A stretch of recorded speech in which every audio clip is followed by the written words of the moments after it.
حضرت امام حسین کے خاندان کو شہید کیا جب مدینہ المنورہ پر یزید نے مسلم بن عقبہ کو مقرر کیا، جس کو بزرگوں نے مصرب بن عقبہ کہا ہے، تو اس کو کہا 3 دن تک مدینے کا حرم تمہارے لیے حلال ہوگا، جو چاہو تم کرنا، اور شامی فوجوں کو اجازت ہوگی۔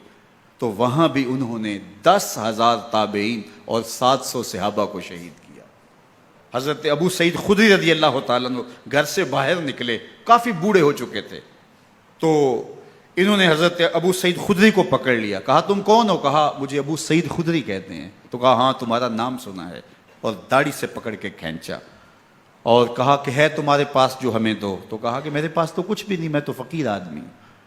تو ان کے گھر ان کو لے گئے، تو 2 کبوتر رکھے تھے حضرت ابو سعید خدری نے، تو وہ کبوتر لوٹ کے لے گئے۔ تو ایک خاتون کے ابھی بچہ پیدا ہوا تھا، اور قابلہ نے، دائیا نے، وہ بچہ ماں کی چھاتی پہ لٹایا، اور وہ ماں کا پہلا دودھ پی رہا تھا۔ تو یہ جا کے کہنے لگے نکالو تمہارے پاس جو کچھ ہے، جو کچھ ہے وہ ہمیں دو، ورنہ تیرے بچے کو نہیں چھوڑیں گے۔ تو ماں بچے سے مخاطب ہو کے کہتی ہے، ابھی بچہ پیدا ہوا ہے اور ماں سے پہلا دودھ پی رہے، کہ بیٹے اگر میرے پاس کچھ ہوتا، وہ قیمتی سے قیمتی چیز بھی ہوتی، تیری جان کے لیے قربان کرتی، لیکن اس وقت میرے پاس کچھ ہے نہیں۔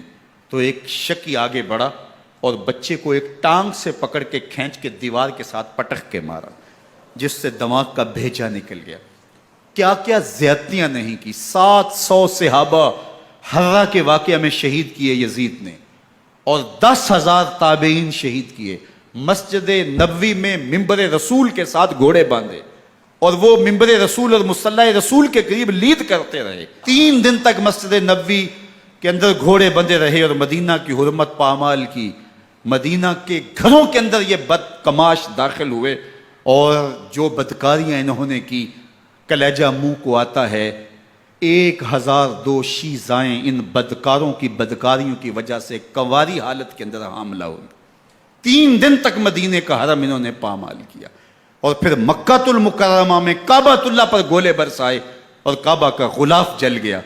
وہ تو یزید مر گیا، اور حضرت عبداللہ ابن زبیر رضی اللہ تعالیٰ عنہ نے اپنی خلافت کا اعلان کیا۔ یزید کے یہ کرتوت تھے، ادھر اہل مدینہ کو ستایا، ادھر اہل مکہ کو ستایا، اور رسول اللہ صلی اللہ علیہ وسلم کے خانوادے کی بے حرمتی اور توہین کی۔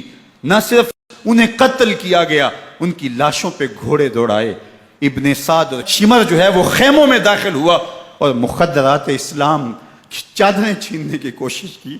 حضرت زینب سلام اللہ علیہ نے مخاطب ہو کے کہا ہمارے چہرے کے رکھوالے چلے گئے ہیں، ظالم تو خیال نہیں کرتا ہم رسول اللہ کی بیٹیاں ہیں۔ حضرت شہربانو، حضرت زین العابدین اور حضرت زینب سلام اللہ علیہ، ان تینوں کو ایک اونٹ پہ باندھا گیا، اور باقی اونٹوں پہ باقی سادات کو، حضور کی شہزادیوں کو باندھا گیا، رسیوں میں جکڑا گیا، اور اونٹوں پہ باندھ کر کے کوفے کی جانب آگے آگے شہیدوں کے سر چل رہے ہیں، اور پیچھے یہ قافلہ چل رہا ہے۔ اور جب یہ قافلہ وہاں سے گزرا جہاں لاشیں پڑی تھی، امام زین العابدین 14 سال کے تھے اور بیمار تھے، اور ان کا حوصلہ نہ ہوا، وہاں غشی ان کے اوپر آنے لگی۔ اور وہ منظر ابن کثیر نے، باقی لوگوں سب نے لکھا ہے کہ پھر جب ان کی یہ حالت ہوئی، تو پھر سیدہ زینب سلام اللہ علیہ، جنہوں نے ابھی تک بڑے حوصلے کے ساتھ ساری مشکلات کا مقابلہ کیا تھا، اب ان کے بندن ٹوٹ گئے اور آنکھوں سے آنسو بہنے لگے، اور سیدہ زینب تھے امام حسین رضی اللہ تعالیٰ عنہ کی لاش پہ کھڑے ہو کے، اور وہ روندی ہوئی لاش، ٹوٹی ہوئی ہڈیاں، اور وہ برینا بدن، کٹا ہوا سر نیزے کی نوک پہ، اور لاش یہ پڑی ہے۔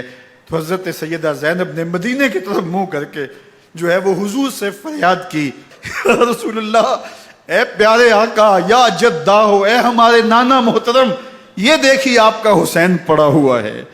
بدن سے کپڑے اتار لیے گئے، خاک ہوائیں اڑا رہی ہیں، اور اس کے اوپر چادر جو ہے وہ مٹی کی پڑ گئی ہے۔ یا محمد آہو، اور آگے فرمایا حضور آپ کی اولاد کاٹ دی گئی، اور پھر کہا بناتوں کا سبایا، حضور دیکھیے آپ کی بیٹیوں کے ہاتھ باندھ دیے گئے ہیں، اونٹوں پہ کس دیا گیا ہے۔ سر شہیدہ آگے آگے چل رہے ہیں، راستے کے اندر ایک جگہ آئی اور ان کو اتارا گیا۔ رات کا موقع